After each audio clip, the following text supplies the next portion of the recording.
And so I'm, very, very excited that this first session we're going to hear from 4 different countries, the 4 countries that Jean-Sébastien at the beginning pointed out have or are just introducing white certificate programs. Before I invite France to take the stage, I should just introduce myself very briefly. So I'm Sam Thomas. Jean-Sébastien mentioned I wrote one of the papers that he presented earlier on the implications of the Fit for 55 package on the energy savings obligation.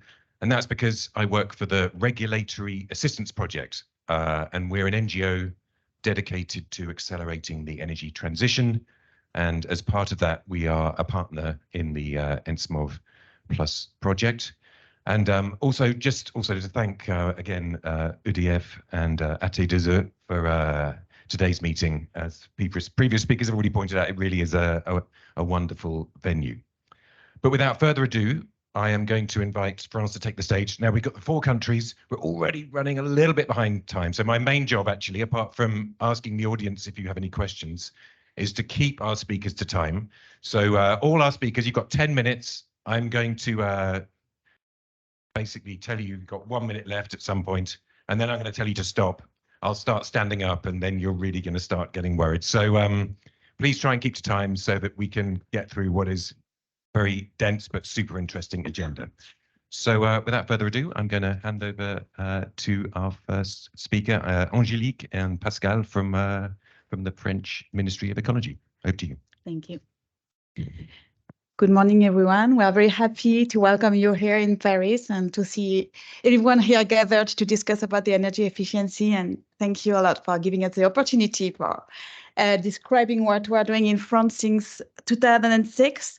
So it's quite a long term, but we're still in the process of learning and always try to reassess and try to make the evolution about this scheme.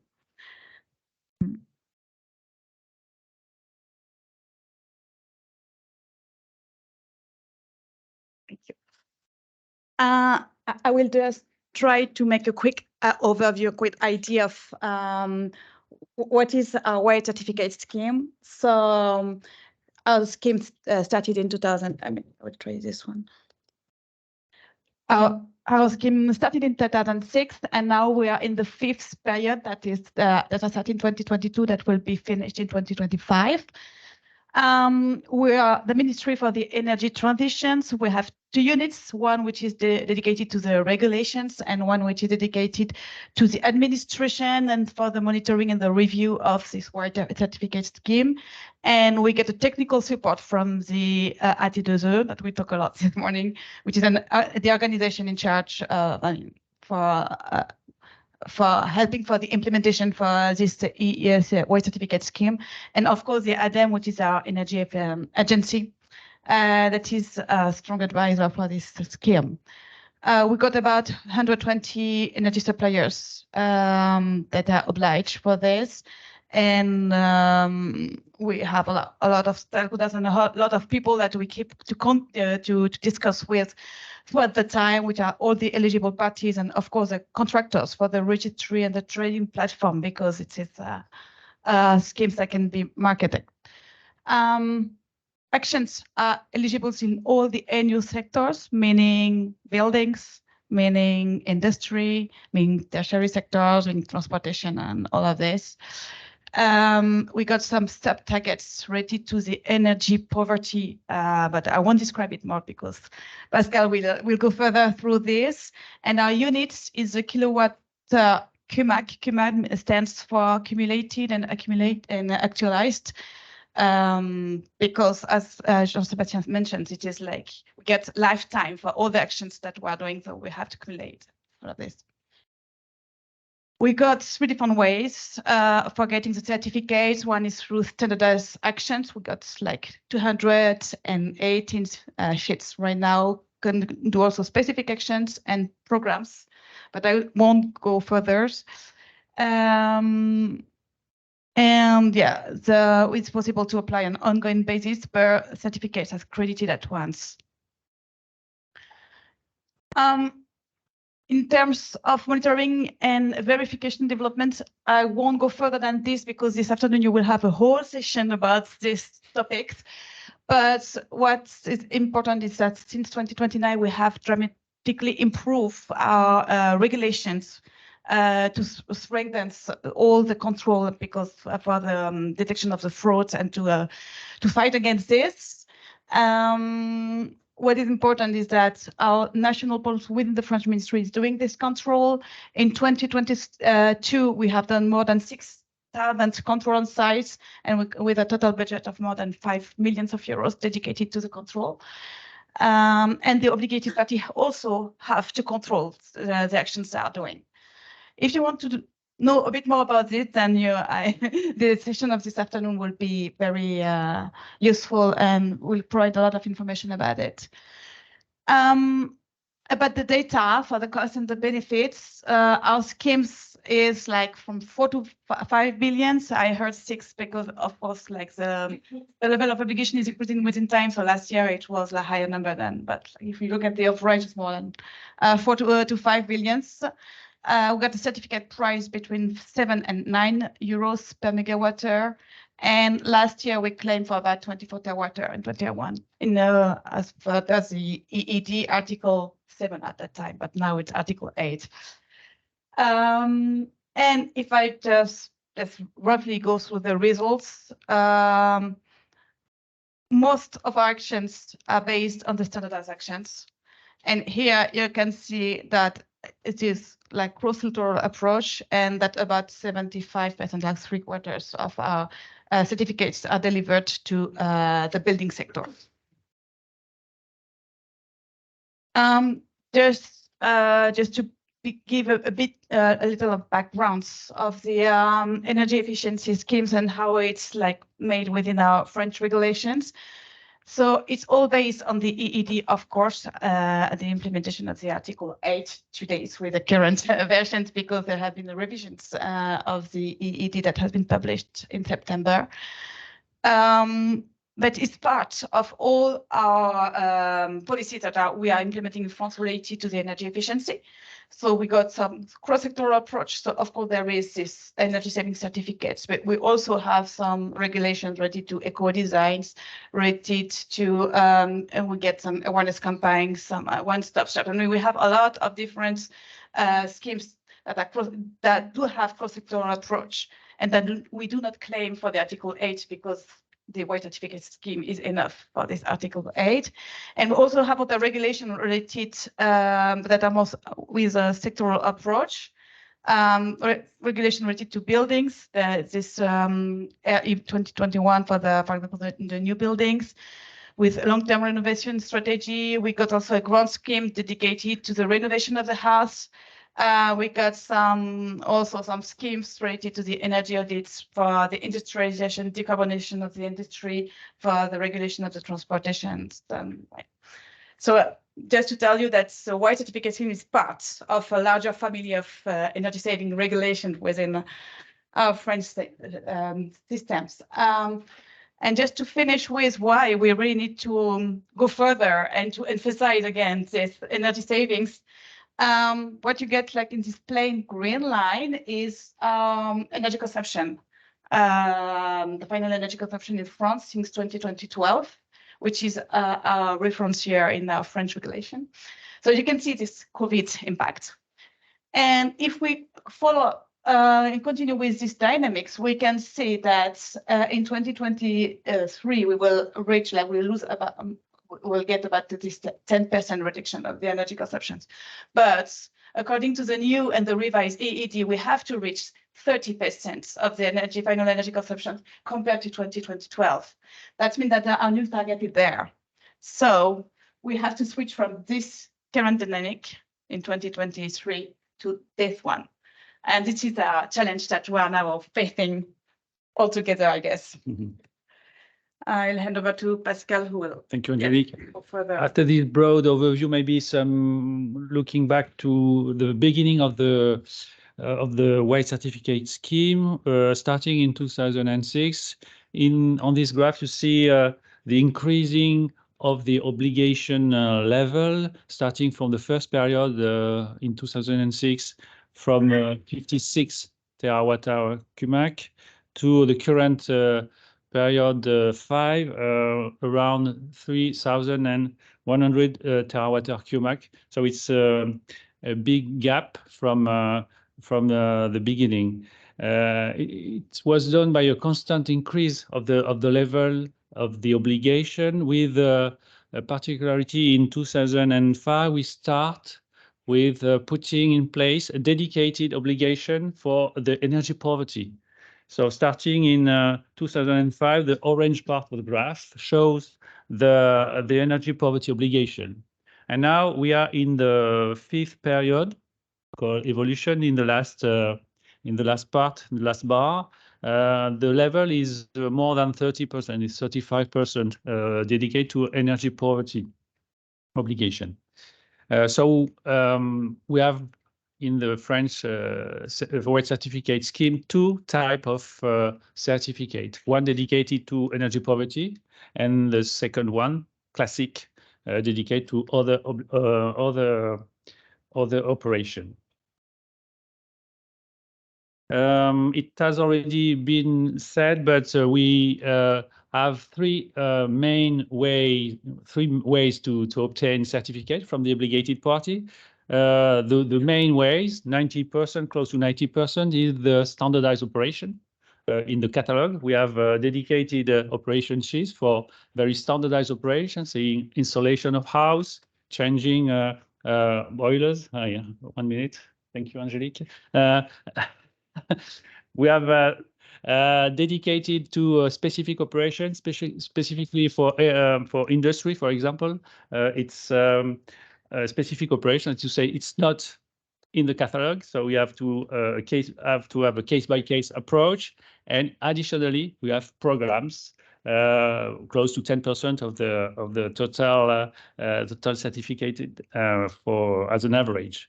On the right part of the slide, you see the number of standardized operation sheets. So mainly for residential and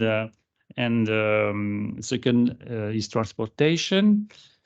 At the end, the graph you already see building as well, from domestic building and tertiary is the main part, 75%, and then comes industry.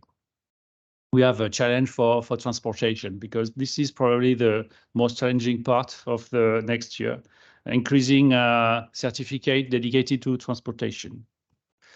Very quickly, programs. We have 10% of the part of the certificate dedicated programs, mainly for building, more or less 40%, and 40% for transportation. At the end of the day, if you want more information, you can go to our website. Thank you.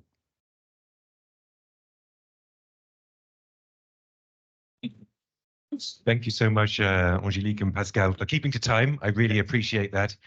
And so our next speakers will come from Italy. It's Dario Di Santo. Dario, a long-term partner of the ENSMOV and ENSMOV Plus projects. And I guess the other long-lived white certificate program in the EU, along with the French white certificate program, the Italian program has been in play for... But we try to make things more difficult. Right. So we're going to hear all about the differences between the French and the Italian scheme, and the difficulties and how they can be overcome. So Dario, over to you. Because in Italy, we don't like simple things, and we like challenges. So, my name is Dario Di Santo. I'm managing director of FIRE, which is the Italian Federation for the Rational Use of Energy, which is something similar to AT, if we can make a comparison with the French organization, which is one of the coast. And okay, I can say many things. I don't have time to say all these things, so just scan this QR code. I won't say anything. I will sit down and leave to you the study of the scheme. Now, apart from joking, we will find a lot of papers here that can give you all the details you need on our scheme, if you like it, of course. Here, I will just go briefly among the main points of our scheme. So it's a tradable white certificate scheme. We have the market, we have the obliged actors, that has already been recalled in the first video, are distributors with more than 50,000 clients. And we have the other part of the market, which is end users, mainly companies, sometimes local authorities, medium and large, and ESCOs. So these parties can present applications for white certificates and sell white certificates on the market. The market has both a spot market platform and a bilateral platform that allows us to have transparencies of on the market price, also for bilateral exchange in terms of average, of course, in that case. And each white certificate corresponds to 1 ton of equivalent of savings. The scheme was introduced theoretically in 2001, but needed a little bit of time to start up, so it started in 2005. So more or less we are in line with the French scheme. And okay, it has some important difference with the French scheme. First of all, the white certificates are issued not at once at the first year, but are issued over a lifespan for each project that presently can vary from 3 years for simple project like behavioral change project to 10 years for more complex projects. And that makes a lot of differences, both in the numbers you will see in the savings achieved, because you sum the savings for some years, and then after the lifespan you will see the savings related to those projects disappearing for the statistics, not necessarily from Article 8 statistic, of course, because there are a little bit different numbers. And the other difference is we recognize certificates on the actual savings year by year. So there is not accumulated savings actualized as in the French scheme, which is what you save this year, I will recognize in terms of white certificates. Now, there's been, I can't change the speaker, so I changed microphones, and maybe they don't work, I don't know, yes, they work. So we have had the golden era for white certificates, more or less here. So you can see 3 million of tonnable equivalents, 3.5 million of tonnable equivalents saved each year. This is not accumulated, this is annual savings. And then continuous reduction. Why? Because we like complicated things. No, because in this period, it was possible, for example, to accumulate 2 types of incentives. The tax relief we grant for the building sector with white certificates. After 2012, that was no more possible. And of course, that meant that all the incentives for buildings passed through the tax relief and no more through white certificates. Of course, that wasn't meant to be double counting for the energy efficiency directive scope, but it meant we can put on the market more certificates. Secondly, it was possible to present projects after the startup of the energy efficiency projects. And that was due to the fact of the delay we had in the first phase. After 2012, that was no more possible. And also that changed a little bit the things. Another important point was from 2015, the exclusion with no real regulation, in fact, so something quite weird, of short payback time projects from the white certificate. So maybe we were even already approved, but we were not allowed to get any more certificates from 2015 on. 2017, 2018, large frauds discovered almost all on the standardized application of the limit files. Okay, someone is saying something. And what that brought an overreaction from our energy agency in charge of a scheme, because they decided, so if there are all these frauds, instead of try to address just let's say the companies behind the frauds, let's cut off all the standardized operation. So since 2017, no more standardized operation. From here on, only metered savings are acceptable. So now you can imagine the French scheme without standardized operation, it will remain almost nothing. So in that sense, we are performing very well. Everything depends on the glass, so you can have half empty or half full. Of course, if you have ambitious target and you start implementing regulations that cut off the certificates, sooner or after you will find an issue with not having enough certificates on the market. And if you have a market, that means price will go up. From 100 to 500 euros. And so that required some drastic action, and the action was to introduce a cap, not on the market price, but on the tariff reimbursement for distributors that can have more than 260 euros per certificates.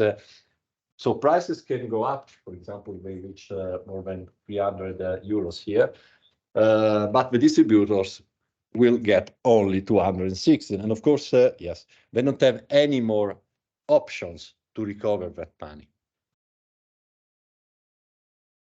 Good news, we have the industrial sector is the main one. This year, we have the transport sector, which is more or less 40% as the industrial sector. So we are achieving interesting points on that.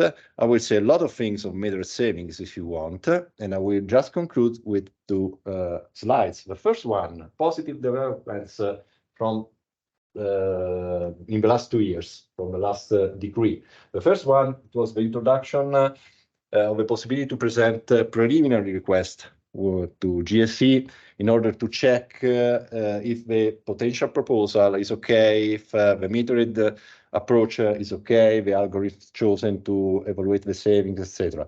And that helped to reduce the rejection quota for the projects. The second one, an improved support from GSE with a lot of different means that allowed to recover a little bit of reliability and interest from the market operators towards the scheme.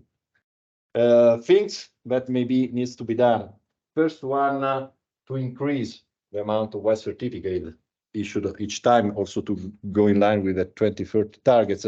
About this point, in the first 5 months of this year period, we got the same amount of certificate of last year from the certificates issued with the new rules, and this is a good news. Second one,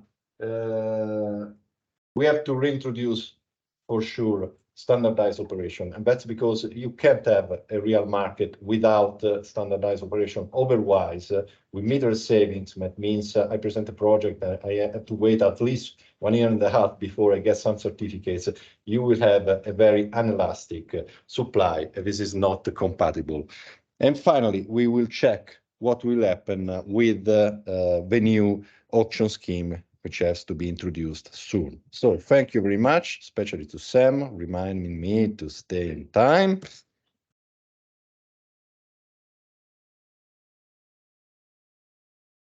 Well, thank you very much, Dario. So we've heard from our two, I guess our two adult EEOs, the ones that have been around for 15, 20 years.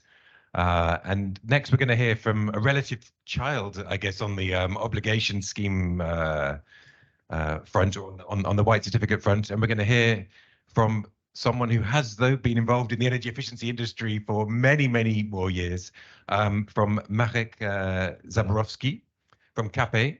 So that's the Polish Energy Conservation Agency. And Marek is going to tell us all about the Polish scheme, which was introduced, I think, when the first EED energy savings obligation came into being around 2014, 2015. So Marek, over to you.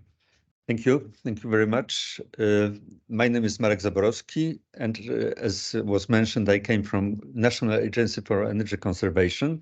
And National Agency for Energy Conservation is a strange organization. It's partly governmental because government has some shares in the organization, but on the other hand, it has to act on market as an ordinary company. So we have two legs. One, cooperation with the ministries and government, and the other one, raise money on the market fighting for energy certificates.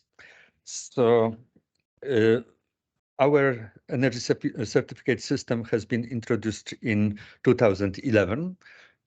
Pardon? Okay, it was introduced in 2011, and as you see, it was quite sophisticated. The major difference between two systems, the second one was introduced in 2016. It's supposed simplification. The major two differences are in project acquisition.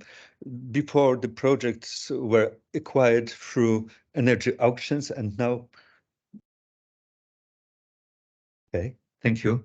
And now there's an ongoing process, and also in the evaluation of the project. So I will go a bit deeper.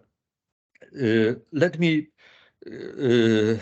tell you about two evaluation points. First of all, the application process starts from the initial energy audit. The energy audit, along with the application form, is sent to the regulatory office, and regulatory office is processing this application. And this is the first moment when actually there is a verification of the certificate. When the white certificate is granted, the investment can start, must not start before. When investment is finished, the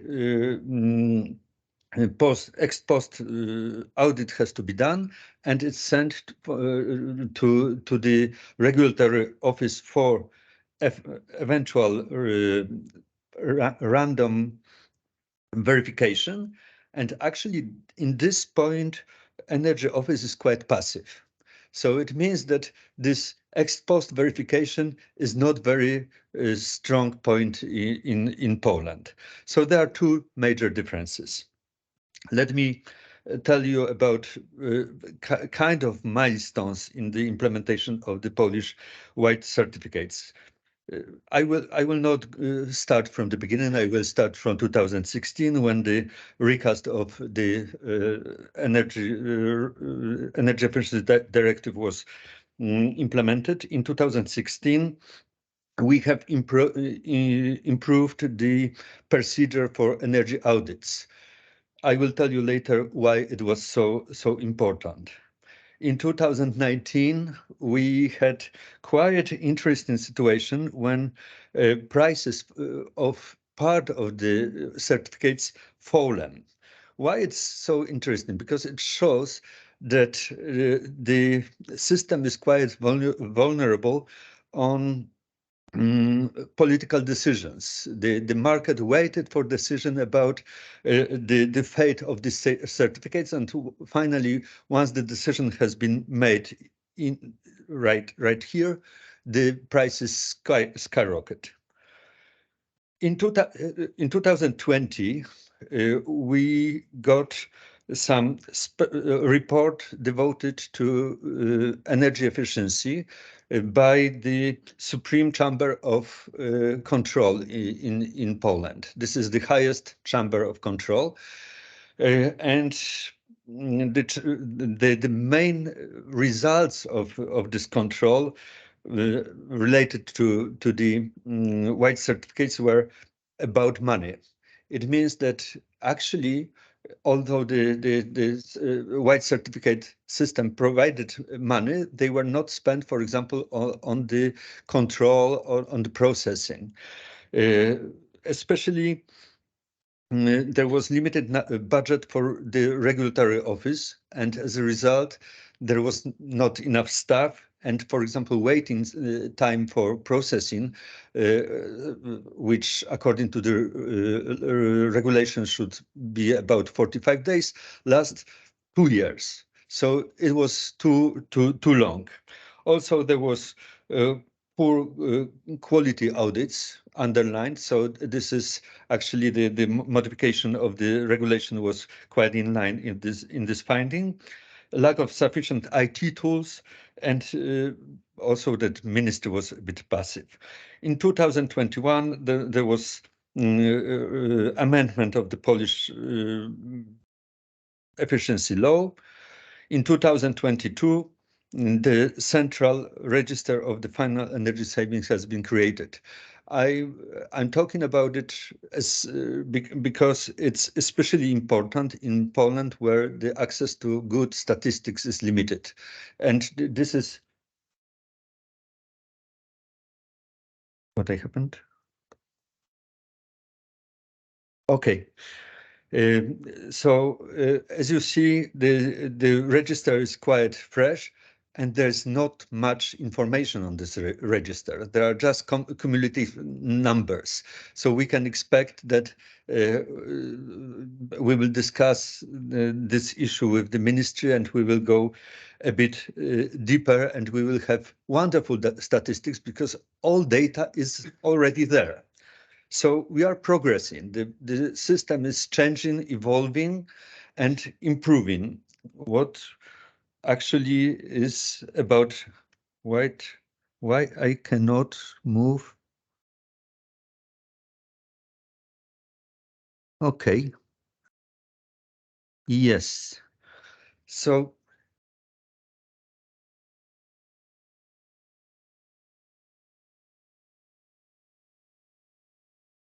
okay. Okay, sorry.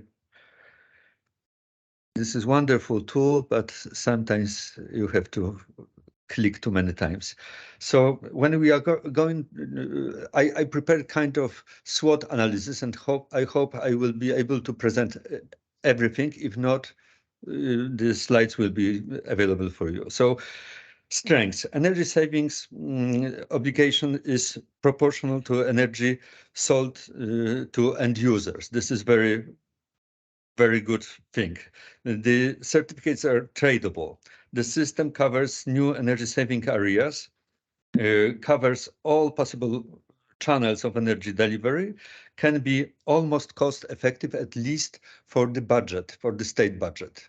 Of course, it's not cost neutral. Sorry, it's not cost neutral for the final users. Weaknesses. In our opinion, the system of verification is oversimplified, and it doesn't provide enough control on the white certificates. Still limited use of market energy services providers. Lack of flexibility. System prefers improvements in electricity and also with very short payback period. Let me stop for a moment at this point. The Polish white certificate system doesn't really deal with buildings. This is quite important. Probably this is major difference between our system and other systems. Majority of investments done in buildings is already financed and organized by other programs like Clean Air, which is flagship of Polish government in energy efficiency. They declared that they will invest already 25 billion euros in energy efficiency up to 28. So, of course, it's debatable if it'll be 100 billion, but still this is flagship program, and we can be very proud that we have already such schemes. Lack of incentives to go beyond obligatory savings, low knowledge of technical aspects of energy efficiency financing. Opportunities. ETS is a great opportunity. Steady transformation of the energy market from volume to energy services. Growing spending on energy efficiency improvements. Development of market of low emission technologies and novel energy services. Provision of technical support to the system by environmental fund. This is important thing because our environmental funds are quite powerful. There's a lot of money allocated to this, also from fees and penalties from the white certificate system. Large financial resources are allocated to energy efficiency, restitution of the energy auditor profession according to this changes in the auditing scheme, and experience which we are getting. This is, I believe, the biggest asset. I will know.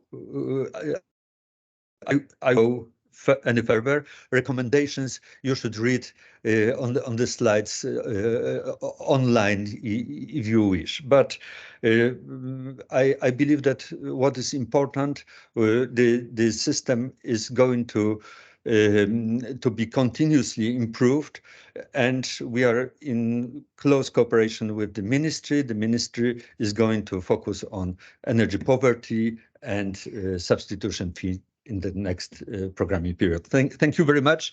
A bit too long presentation, but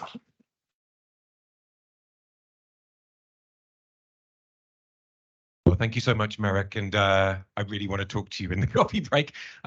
So much to learn actually from all three presentations so far, particularly around well, governance, for example. So, but anyway, we're now going to move on to our final presentation from the relative baby amongst the white certificate programs, one that is just being launched today, and I'm very pleased to welcome Pablo de la Iglesia, who's going to take us through the new white certificate scheme from Spain. So Pablo, over to you.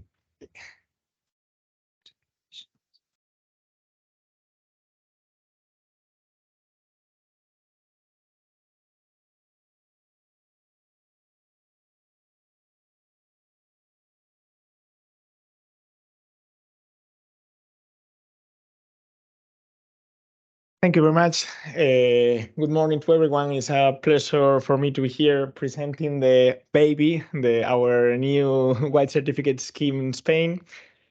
I'm Pablo de la Iglesia, and I work on the Ministry for the Ecological Transition.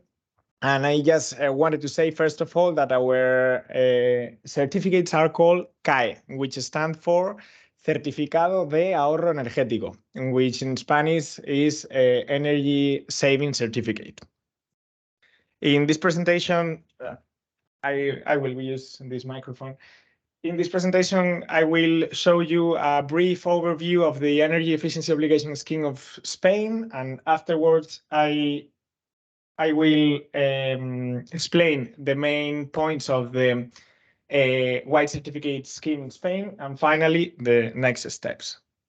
So Spain, since 2014, decided to fulfill their obligations of energy savings with a combination of alternative measures, according to Article 10 of the EED, and energy efficiency obligation scheme according to Article 9 of EED.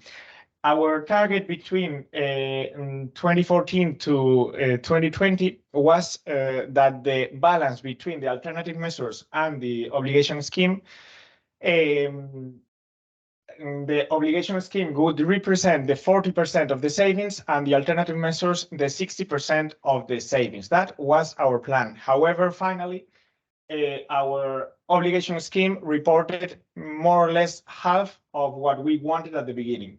So the obligation scheme represented around the 20% of the total savings of Spain.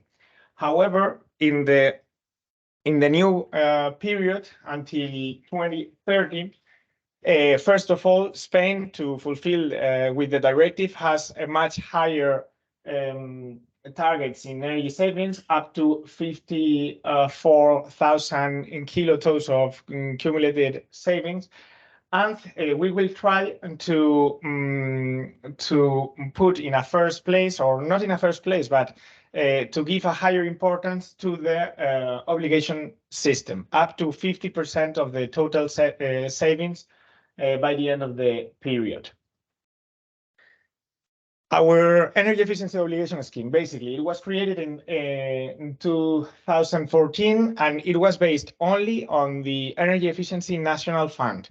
So basically, the ministry set obligations to the energy suppliers, which in Spain are around 700.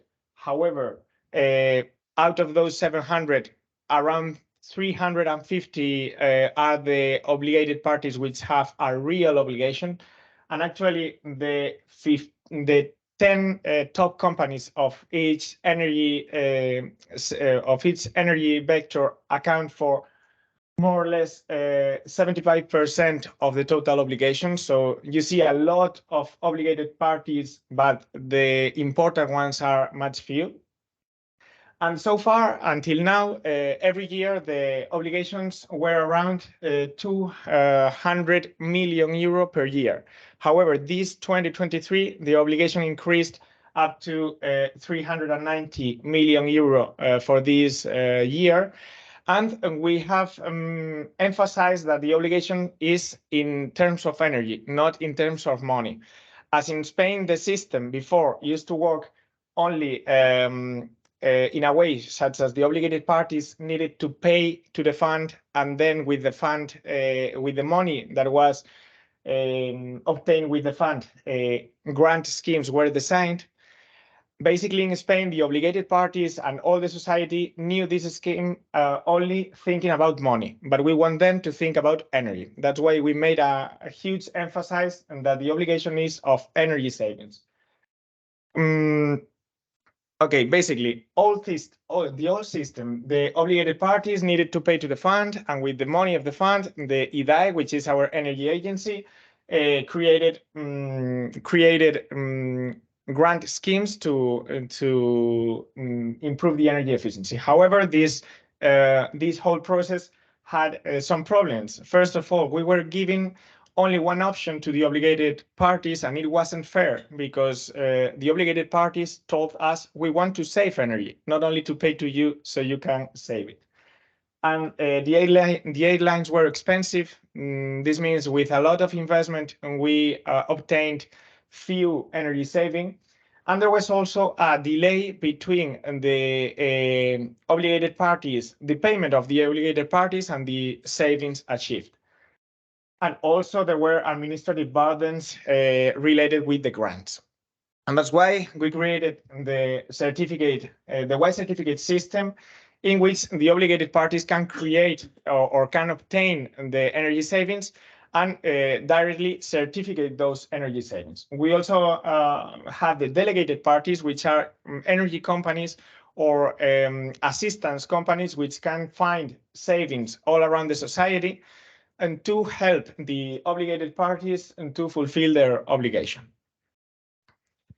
And the main overview of our system. The unit of measurement is the kilowatt hour per year. One KAE, one certificate, is 1 kilowatt hour per year. And the price is market based. We don't control the price, but we know that the price is always going to be under the financial equivalence. Why? Because the obligated parties have the option, they can choose between paying to the fund or between getting the certificates. So if the certificates are more expensive than the fund, they wouldn't use the certificates. That's why the price will always be under that financial equivalence.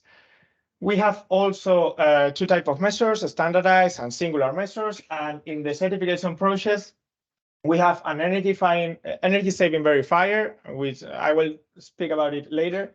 And the issuing of the energy certificates is a competence of the autonomous regions, and the certificates will be would be in the market. That means that they can be sold, and the ministry is the one in charge of the coordination of the system and of registering all the certificates issued. Basically, the agents, obligated parties and delegated parties, I've already explained them, but we have a third really important agent, which are the energy saving verifiers. The verifiers are entities that are accredited by the National Accreditation Authority of Spain, and in the Spanish system, only the applications of energy savings that have a verification, a validation from a verifier can be presented in order to obtain the energy saving certificate. If any measure don't have the validation of the independent verifier, they will be rejected automatically in order to prevent fraud. Although the autonomous region and us, the coordinator, will check all the actuations afterwards, but all the actuations come with a previous stamp of a previous verifier. There will be also final users, intermediates, and the national coordinator, the regions, and ENAC. ENAC is the accreditation organism which accreditates the verifiers. Standardized measures are similar to the French ones. We have a catalog which is smaller. So far, it has 52 measures, but it's increasing. And the singular measures, they are more complex. They are expected to have higher savings, and their verification process will be tougher. Basically, the process, as I explained, anyone can perform energy saving action and can sell the savings achieved to a delegate or to an obligate. And afterwards, that delegated party or the obligated party is the one who has to verify those, who has to get those savings verified by a verifier and to present the application. This is the whole process, but I won't explain it in detail. Basically, the regulation, the system is a baby, it's new, and the creation of the system was this January with the royal decree, and the two ministerial orders that developed the order decree were published in July. There's also the accreditation scheme for the verifiers, which was published this summer. And we have updated already the catalog with some small changes. And we are still pending on a resolution specifying which is the methodology that must be used when measuring the savings from a singular action. Basically, where are we? We have the 52 standardized sheets of measures. We have 9 delegates that are already accredited. And we have several delegations contracts that are already signed between the obligated parties and the delegated parties. And actually, we know that the market is moving a lot. We know that mainly all the big obligated parties in Spain want to create certificates. And we have already also 6 verifiers of energy savings. So the system is a baby, but it's already ongoing. And actually, the procedure for applying for KAPE is open since less than a month ago, and we have already 5 applications. We had 5 applications a couple of days ago, but maybe we have more because they are entering still. And they can fulfill their 2023 scheme, their 2023 obligation with this KAPE. But also, we expect that the big year for KAPE is going to be next year. We expect that in 2024, up to the 65% of the obligations of the obligated party would be fulfilled with KAPE. And just the next step, the most important one, is to make an IT platform to facilitate all the process and all the communications between all the parties in the system. The platform is being right now developed, and also to make inspections. And being honest, we need to learn by doing, because this is a new system. So we are just implementing the regulations at the first time, and we will try to learn all that we can from other systems in Europe, and also from the feedback from stakeholders. And just the last thing, we have that webpage where you can find all the information about this system, the presentation, regulation, the procedures, the form, the questions, everything else. And this is just to show that is one of the sheets on the catalog. We try to make it as simple as possible. And that's it. Thank you very much for your attention. Thank you so much, Pablo. And thank you to all our speakers for keeping on time. So we've reached the point at which we're going to have a pause café, but we're going to just eat about 5 minutes into that for any questions you might have from the audience. So, right, so we have a question from Wolfgang. So I don't know, is it for a particular speaker, or do you want to, I mean, we could have all our speakers come up to the stage. Okay, so perhaps if all our speakers just could come back to the stage, and I'll just pass the mic to Wolfgang, who has his question. My name is Wolfgang Eichhammer. I am with IECP, so colleague of Jean-Sebastian, but also Fraunhofer ISI in Kassel, Germany. I have two questions, if it is allowed. First of all, transport sector. It popped up here and there in the different presentations, and I'm wondering why transport sector is such a, how do you say, badly treated child. I think, Pascal, you talked briefly about the transport sector, but would be great to hear a bit what are the views why transport is so badly performing. And the second is a more general question. I was impressed by the diversity of the schemes.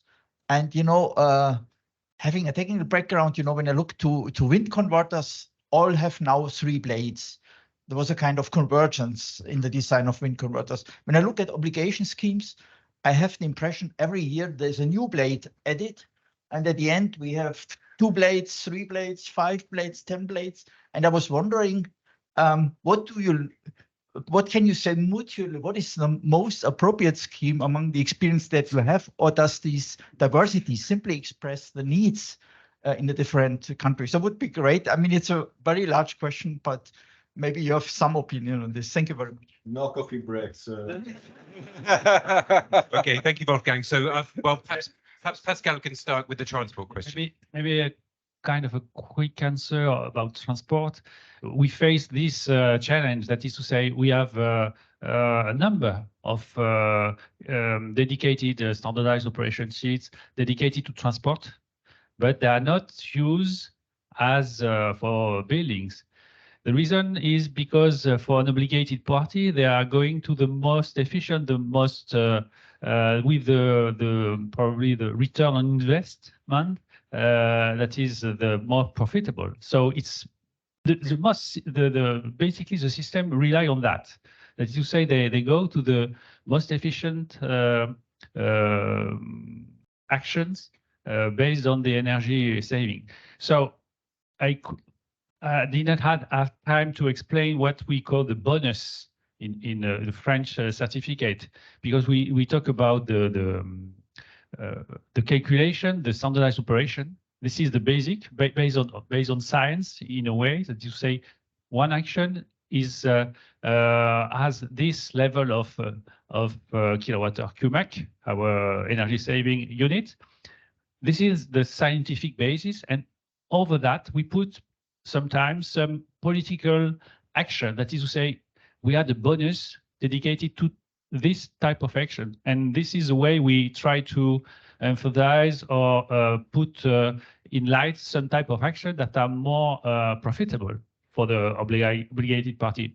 For me, it's the question of choosing in which direction we have to go. Thank you, Pascal. Does anyone else want to say anything on the transport question? Dario. Well, in Italy, in the first phase, we had some standardized measures, but the economic value was not so interesting. So that was the reason for low numbers. So there was some huge projects with mainly high-speed trains, for example, regional trains that produces some certificates. Now they are increasing a lot because there are new standardized procedure, which are not standardized at all because are metered, in fact, but the metering is only on a sample, so it's not on all the projects. Let's say 5%, 7%, and maybe makes things more interesting. And so it seems that finally something is happening on the sector. I had a question on transport because I'm wondering if electrification of transport represents end-use energy savings and could be subject to white certificates. Italy, yes, because there is energy. It depends on electrification, of course, because it means many things. But an heat pump, for example, you can get white certificates. In our case, mainly in industrial sector, because for the building sector, there are other schemes. Of course, you have to meter the savings with respect to what was placed before. So, for example, a boiler or another heat pump.